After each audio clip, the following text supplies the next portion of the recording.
1 Chronicles 4, 9 and 10.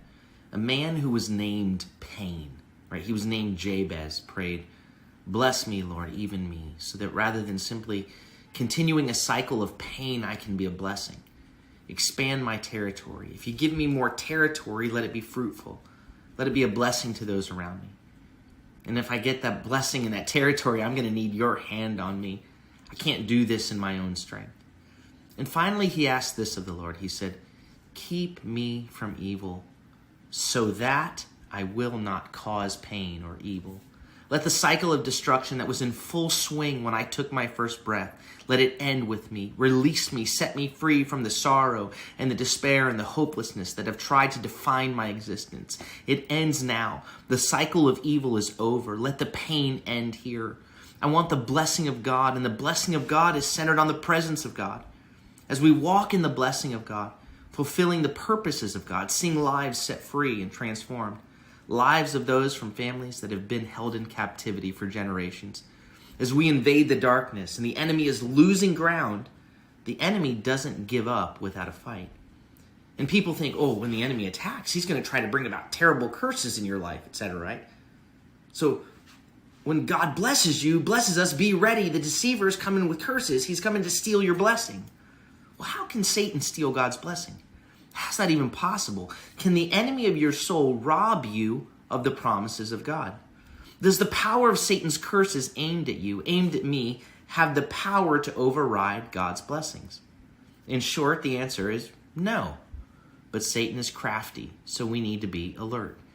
1 Peter 5 says, "Stay alert, watch out. Your adversary, the devil, prowls around like a roaring lion, searching for someone to devour."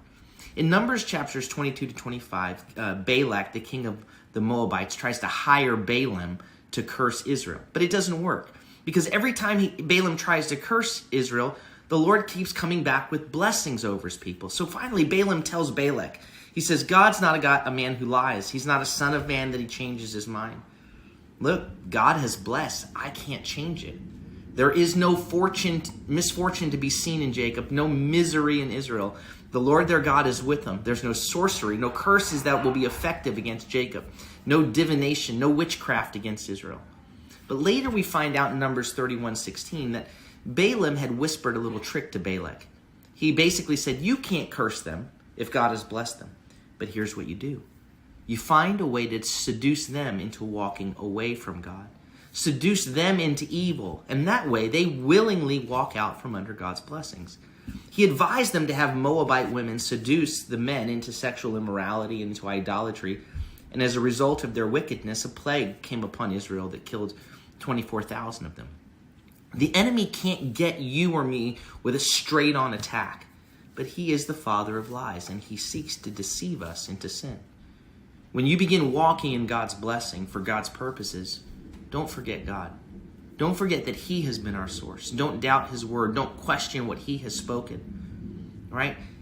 Don't question in your heart, and don't question with your actions. When he answers your prayer, Jabez, the Lord blesses, the Lord expands, the Lord empowers. Don't forget it was the Lord.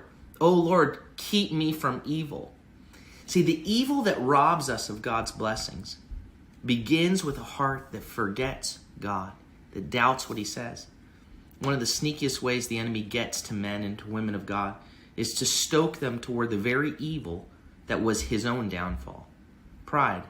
Right? He wants to twist our understanding of the blessings of God in our lives so that it results in sort of a puffing up, a pride that ends up separating us from God. Right? And one of the greatest dangers among believers is the sin of pride and self-righteousness. To begin to look upon those who are not as enlightened as we are.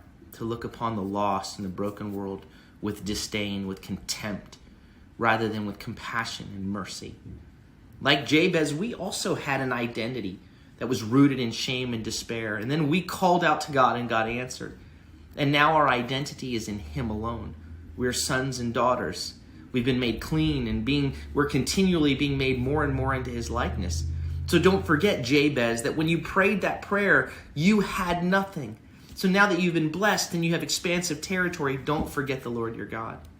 When Jabez prays for God's blessing, he also prays this very important closing part: "Keep my heart in line with your heart." Keep me from evil. Keep me from that me-firstness, from self-exaltation.